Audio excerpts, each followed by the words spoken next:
அஜித்தை நம்ம புகழ்ந்துட்டோம் அப்படின்னா அஜித் ரசிகர்கள் ஆஃப் ஆயிடுவாங்கல்ல. ஆனால் பாம்புக்கு பால் வச்சாலும் சரி பாயா வச்சாலும் அது பணியாதுன்றது விஜய்க்கு தெரியாது. புரியுதா? அதான் நடக்கும்.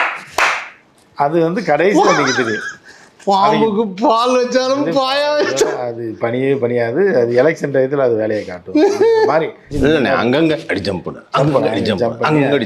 பண்ணி போவார். இப்போ இந்த காட்சிலாம் விஜய்க்கு எப்படி வச்சு எடுக்கிறாங்கன்னு இல்லையா? எடுப்பாங்க.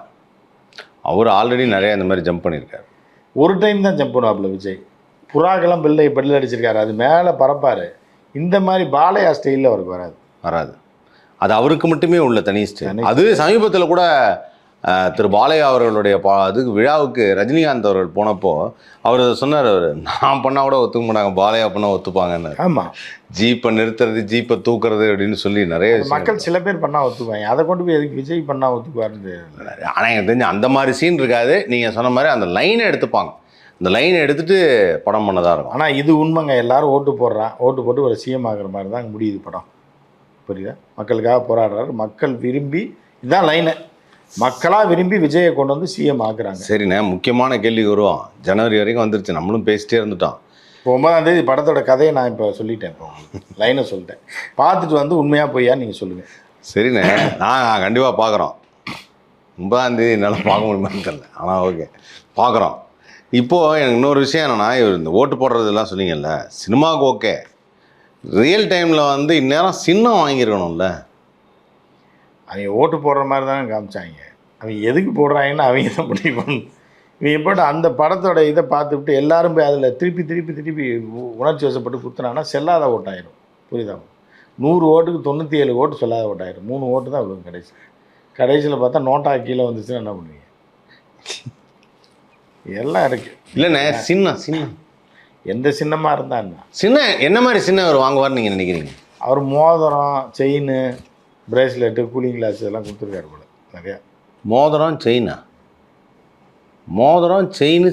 கொடுத்துருக்காரு. கிளாஸு, வாட்சு, நம்ம சின்ன பிள்ளைங்கள்லாம் விரும்பும்ல திருவிழாவுக்கு போகும்போது விசிலு, சின்ன பிள்ளைங்க என்னென்ன விரும்புமோ அதெல்லாம் கொடுத்துருக்காங்க. இந்த லிஸ்ட்டில் ஏதாவது ஒன்று கொடுங்கன்னு. ஓ அப்படியா?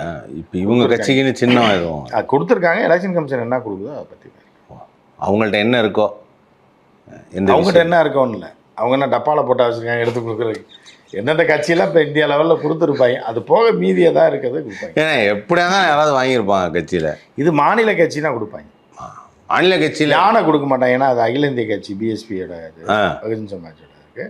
ஆனால் யானை சின்னம் கொடுக்க மாட்டாங்க. அந்த செங்காந்தல் மலர்னு ஒன்று இருக்குல்ல, அது தக்குரிகளுக்கு தெரியாது. அதனால் வேறு அதாவது சின்ன பையங்களுக்கு தகுந்த மாதிரி கேட்டிருக்காரு. சின்ன பிள்ளைங்க பசங்களுக்கு தகுந்த மாதிரி கூலிங் கிளாஸு, வாட்சு, ஷூ கொடுக்க மாட்டாங்க. மோதிரம், இந்த மாதிரி கேட்டிருக்காப்புல. எப்போ தருவாங்கண்ணா அது? இல்லைன்னா இது குச்சி மிட்டாயா கொடுக்கலாம். என்ன இருக்குது கேட்டதா தகவல். அவங்க என்ன கொடுக்குறாங்கன்னு தெரியல. இல்லை, இது எப்போ தருவாங்க?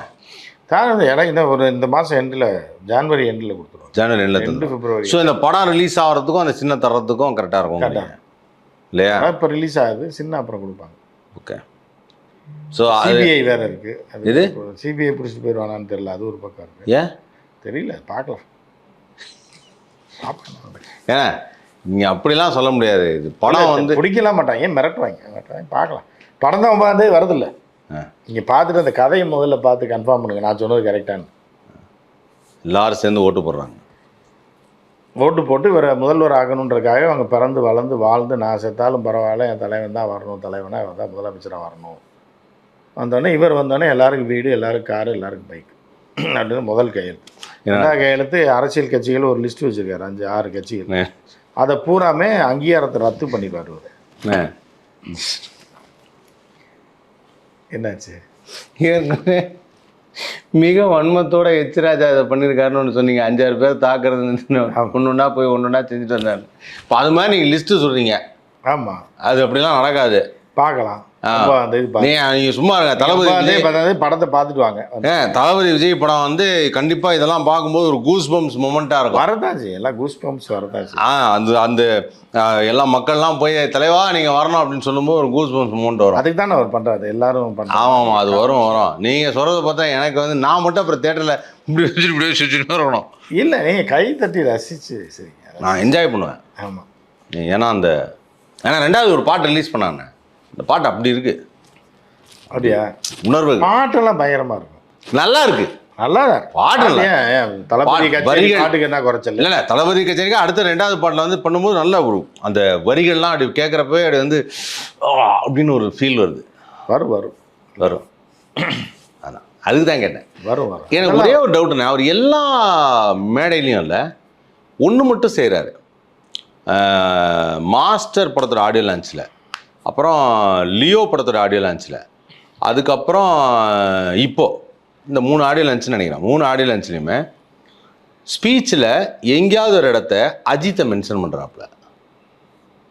என்ன மென்ஷன் பண்ணார்? இப்போ மாஸ்டர் ஆடியோ லான்ச்சில் என்ன பண்ணான்னா, நானும் நம்ம ஃப்ரெண்டு அஜித் மாதிரி கோட் ஷூட்லாம் போட்டு போனோம்னா பயங்கர கிளாப்ஸ், அதுக்கு பயங்கர கிளாப்ஸ் நிறுத்தவே இல்லை. வந்தது பூரா அதை என்ன காமெடினா, லீலா பேலஸில் ஈவெண்ட் நடக்குது, அதுவே கோவிட் டைமில் நடக்கிறதுனால ரொம்ப சின்ன ஈவெண்ட்டுன்னு சொல்லி ஒரு ஆடியோ லான்ச் வைக்கிறாங்க. அந்த லீலா பேலஸ் நடக்கிற ஈவெண்ட்டில் வந்தவங்களாம் விஜய் ரசிகர்னு பார்த்தா, இவர் தலை அஜித்னு சொன்னால் அதுக்கு பயங்கர கிளாப்ஸ் இருக்குது. நீங்களாம் யாருங்கிற மாதிரியே கொஞ்ச நேரம் பார்த்தாரு, யாருக்காக வந்தீங்க இப்போ அப்படிங்கிற மாதிரி இருந்தது. நீ யாருக்காக சொன்னீங்கன்னு பார்த்துருப்பீங்க. எதுக்காக அதை சொன்னார்? இப்போ அதுவும் இல்லை, அஜித் நடிக்க மாட்டேன்னு சொல்லிட்டாப்ல. இல்லை, அஜித் வந்து அரசியலுக்கு வர மாட்டேன்ட்டார்ல, அதுக்காக. அப்போ அந்த இது சும்மா இருக்கிறத நம்ம எடுத்துக்கலாம் அப்படின்ற மாதிரி தான் அவங்க ஃபேன்ஸை அப்படியே கவர் பண்ணுறது இல்லை. அதே மாதிரி தான் இந்த லியோ படம் போது தலைன்னா அது ஒருத்தர் தான் அப்படின்னாரு, பயங்கர கிளாப்ஸ், அது நிற்கவே இல்லை. ஸோ இங்கே எனக்கு என்ன, அஜித்தை எதிரி ஆக்கிடக்கூடாது அப்படின்றது. ஏன்னா இவருக்கு ஒரே எதிரி வந்து அஜித் தான். இவருக்கு ஈக்குவல் ரிவல்ரி யார்கிட்ட இருக்குன்னா அஜித்திட்ட இருக்குது. அஜித்தை நம்ம புகழ்ந்துட்டோம் அப்படின்னா அஜித் ரசிகர்கள் ஆஃப் ஆயிடுவாங்கல்ல. ஆனால் பாம்புக்கு பால் வச்சாலும் சரி, பாயா வச்சாலும் அது பணியாதுன்றது விஜய்க்கு தெரியாது. அதான் நடக்கும். அது வந்து கடைசியில் எனக்கு தெரியும். பாம்புக்கு பால் வச்சாலும் பாயா வச்சாலும் அது பணியே பணியாது. அது எலெக்ஷன் டயத்தில் அது வேலையை காட்டும். இந்த மாதிரி நம்ம அவங்கள அப்படி சொல்லலை, பாம்புன்னு சொல்லலை.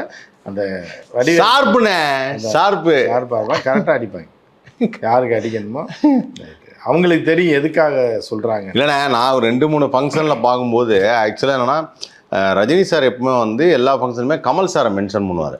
காரணம் வந்து கமல் வந்து என்னுடைய நெருங்கிய நண்பர்கள்னால நிறைய இடத்துல கமல் சாரை மென்ஷன் பண்ணுவார். பட் கமல் சார் எந்த ஃபங்க்ஷனுமே ரஜினி சாரை மென்ஷன் பண்ணி பெருசாக பேச மாட்டார். இந்த முறை கூலி ஆடியோ லான்ச்சில் நான் நோட் பண்ண விஷயம் என்னென்னா, அவர் ஒரு இடத்துல வந்து அந்த அஜித் சாரை மென்ஷன் பண்ணி ஒரு விஷயம் சொன்னார். ஒரு விஷயம் சொல்லும்போது பயங்கர கிளாப்ஸு. யார் சொன்னார்? ரஜினி சொன்னார். பயங்கர கிளாப்ஸ். விஜய் வந்து எப்படி அவர் கமல் சாரை மென்ஷன் பண்ண, அது மாதிரி 3 ஃபங்க்ஷனாக, இவராவது ஒரு ஃபங்க்ஷன் தான் பேசியிருந்தார், 3 ஃபங்க்ஷனாக தொடர்ந்து பார்க்குறேன். அதாவது கடந்த ஒரு 2022 இப்போ வரைக்கும் எல்லா ஃபங்க்ஷன்லையும் பார்க்குறேன், இவர் அஜித் ஒரு தடவை மென்ஷன் பண்ணுறாரு. இல்லை அஜித், ஏன்னா அஜித் அரசியலுக்கு வர மாட்டாரோ அந்த இதை நம்ம எடுத்துக்கலான்றது. ஓகே, இப்போ மலேசியான்னா அது பில்லா படம் ஞாபகத்தில் வரும் நம்ம அஜித் அப்படின்னு சொல்லி டப்புன்னு சொல்கிறார். அதாவது என்னென்னா, இப்போ சில ஹோட்டல்லலாம் பார்த்தீங்கன்னா ஒரு பேக்கேஜ் போடுவாங்க, 2000 ரூபாய்க்கு 60 ஐட்டம்.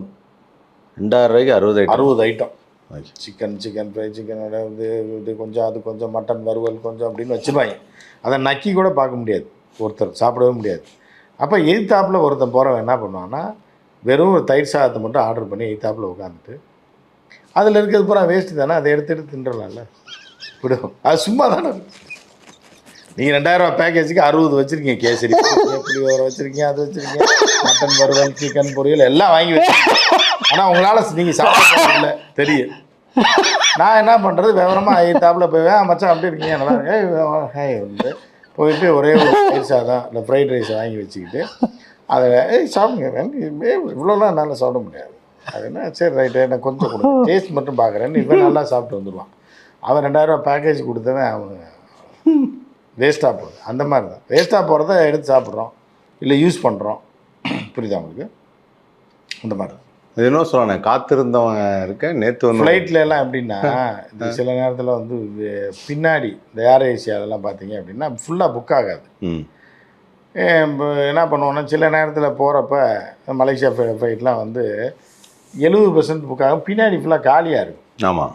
கொஞ்சம் நேரம் அந்த டேக் ஆஃப் ஆகிற வரைக்கும் உட்காந்துட்டு காலியாக இருக்காது போய் காலை நீட்டி படுத்து புரியுதா, சும்மா தானே இருக்குது. இதுதான் இப்போ நம்மளே பண்ணுறது தான். திடீர்னு போக வேண்டியது இருந்துச்சுன்னா காலியாக இருந்ததுன்னா நான் பாட்டு படுத்துருவோம், ஒன்றும் சொல்ல மாட்டாங்க. இல்லைன்னா என்ன பண்ணுவான்னா, ஒரு சீட்டை மாற்றி தர்றதுக்கே 4000 ரூபா கூட கேட்பாங்க. இப்போ இந்த ஹாட் சீட்டுன்னு, அதே சீட்டில் சிகப்பு போர்வையை பற்றி வச்சுட்டு ஹாட் சீட்டு அவங்க பண்ணுற அநியாயம் கொள்ளைக்காரங்க இருக்குங்க. அந்த மாதிரி சும்மா ஹாட் சீட்டுன்னு சொல்லுவாங்க. கொஞ்சம் நேரத்துக்கு டேக் ஆஃப் ஆயிடுச்சு அப்படின்னா ஏர் ஹோஸ்டஸ் போய் படுத்துருவாங்க. அங்கே போய் உட்காந்துருவாங்க. நம்ம பாட்டுக்கு படுத்துட வேண்டியது. ஆனால் ஒன்று சொன்னால் சரி தூங்கிட்டுன்னு விட்டுருவாங்க. அண்ணே அதெல்லாம் அது வந்து ஏஷியன் ஃப்ளைட்டில் இது மாதிரி ஒரு தடவை நான் சொல்கிறேன், ஒரு இன்டர்நேஷ்னல் ஃப்ளைட்டில் போயிட்டு இருக்கும்போது ஆள் தான் இல்லை, ஆள் இல்லை சரிங்களா, 16 மணி நேரம் பறக்குது, யாரும் நடுவில் ஏற போகிறது கிடையாது, என்ன இந்த சீட்டு சும்மா இருந்தது, போயிட்டு அங்கே உட்காரலான்னு உட்காந்துறேன். சாரி சார், இதுக்கு காஸ்ட் நீங்கள் கொடுக்கணும். ஏன்னா அதான் யாரும் வரலையேன்னு கவுண்டர் பண்ணி போது தான் யாரும் வரலையே உட்காந்துக்கலாம்னா உட்கார விட மாட்டாங்க. நான் ஏஷியன் ஃப்ளைட்டில் பண்ணுறாங்க, சிங்கப்பூர் மலேசியா ஃப்ளைட்டுன்னு இல்லை, இன்டர்நேஷ்னல் ஃப்ளைட்டில் சில இதில் வந்து என்னென்னா இன்சூரன்ஸ் மிஸ் ஆகும். நீங்கள் மாற்றி உட்காந்திங்கன்னா அந்த சீட்டுக்கு வந்து உங்களுக்கு உங்கள் பேரை இன்க்ளூட் பண்ணிடுவான். ஓகே, அந்த மாதிரிலாம் சில விஷயம்லாம் இருக்குது. சீட்டு மாதிரி உட்காந்து எவனா இப்போ ஃப்ளைட் வெடிச்சு செத்து போயிட்டான்னு இன்சூரன்ஸ் போகாது. சப்போஸ் அந்த ஃப்ளைட்டை கண்டுபிடிச்சிட்டாங்க 7ஆம் நம்பர் சீட்டில் ஆளே இல்லை ஏதோ சம்திங் இருக்காது, இன்சூரன்ஸில் சில பிரச்சனைலாம் இருக்குது. சீட்டு மாதிரி உட்காரக்கூடாதுன்னு வாங்கி நம்மளை ஒரு பயத்திலேயே வச்சுருக்காங்க, பெரும் பீதியிலே வச்சுருக்காங்க. இந்த மாதிரி இப்போ விஜயா இருந்தால் அதை எடுத்து இருப்பாப்புல. விஜயா இருந்தால் சரி ஓகே பேசிக்கலாம் வாங்க. சூப்பர். ஸோ மொத்தத்தில் எங்களுக்கு பெரிய விடை கிடச்சிருச்சு ஏன் அவர் அஜித்தை பற்றி பேசுகிறார். அஜித்தோட சும்மா இருக்கிற ரசிகர்களை அவங்க வந்து பூரா வந்து ஸ்பெஷல் ஐட்டம்ஸ், யார் விஜய் ரசிகர்கள் சார் அஜித் ரசிகர், அதை இவர் எடுத்து கபலீகரம் பண்ணி சாப்பிட்டுக்கலாம். ஓகே, அஜித் ரசிகர்லாம் ஸ்பெஷல் ஐட்டம். ஆமாம், ஓகே, அதுவும் ஓகே. இல்லை அவர் அரசியலுக்கு வரமாட்டேன்னு சொல்லிட்டார். நான் அதான் யோசித்தேன், இப்போ இவர் வராரு, இவ்வளோ கூட்டம் வருது, இவ்வளோ வருதுன்னு சொல்லிட்டோம். எனக்கு என்ன ஃபைனலாக தோணுச்சு அப்படின்னா ஒரே ஒரு விஷயந்தான், இவருக்கே இவ்வளோ கூட்டம் வருது, அஜித் மட்டும் இன்றைக்கி ஒரு விழா. இல்லை அது எப்படி இன்னொரு விதமாக பார்க்கலாம், இதெல்லாம் ஏற்றுக்க முடியுமான்னு தெரியல, ஏற்றுக்க முடியுமான்னு தெரியல. இப்போ ஒரு பிறந்தநாள் விழா வச்சுங்க, ஒரு பிறந்தநாள் விழா ஒரு குழந்தைக்கு ஒரு கொண்டாடுறாங்க, புருஷன் பொண்டாட்டி கொண்டாடுறாங்க. கொண்டாடும் போது என்னென்னா எல்லாம் பக்கத்து வீடு எய்த்த வீடு, அது உங்கள் ஒய்ஃபு ஃப்ரெண்டு, நான் உங்கள் ஒய்ஃபு சொல்லலை, ஒய்ஃபு ஃப்ரெண்டு எல்லாம் வந்து நிற்கிறாங்க. நிற்கும்போது அந்த பிறந்தநாள் விழாவில் உங்களை பேச சொல்கிறாங்கன்னு யாரோ ஒருத்தரை பேச சொல்லும்போது நீங்கள் குறிப்பாக உங்கள் ஒய்ஃபோட ஃப்ரெண்டை புகழ்ந்து பேசுகிறீங்கன்னு நீங்கள் இடையில கோர்த்து விட்டுறீங்க.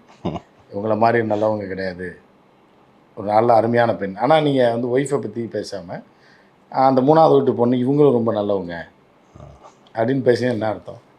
எதுக்காக நீங்கள் அப்படி பேசுகிறீங்க? இன்னும் ஒரு கேள்வி கேட்பாங்க, வந்தவங்க கேட்பாங்க. ஒய்ஃபு பெருமையாக பேசுகிறேன், 3வது வீட்டிலேருந்து ஒரு பொண்ணு வந்திருக்கு, அந்த பொண்ணை பெருமையாக அதை சூப்பராக இருக்குது ஆள். அப்புறம் வந்து ஒய்ஃப் ஃப்ரெண்டு கிளாஸ்மேட் ஒரு பொண்ணு வந்திருக்கு, அதை புகழ்ந்து பேசுகிறீங்க, ஆனால் ஒய்ஃபை பற்றி பேச மாட்டேறீங்கன்றப்ப வந்த ஆடியன்ஸுக்கு புரியுமா புரியாதா? அது கரெக்டு தான், கேள்வி அதே தான். இவர் ஃபங்க்ஷனில் சம்மந்தமே இல்லாமல் தமிழ் நடிகர்கள் இத்தனை பேர் இருக்கான்.